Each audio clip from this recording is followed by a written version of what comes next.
Hello everyone, welcome to my channel. Today in this video I'm going to show you how you can change your WhatsApp number from one number to another number, and it is really easy to change your WhatsApp number.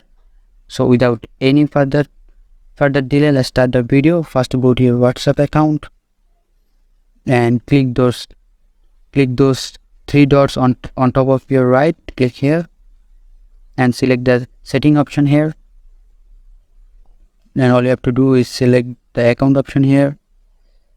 You can see the option change number. All you have to do is select this one and click the next button here.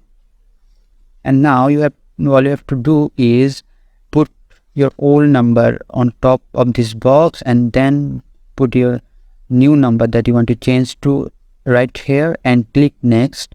Then you will find an option to notify all of your contacts that you have changed your number. You simply turn on that option and you are good to go, and your number will be changed. And if you don't want to notify all of your contacts, then you can select turn off option, and your new number won't be notified to all of your previous old contacts. So that's it for today's video.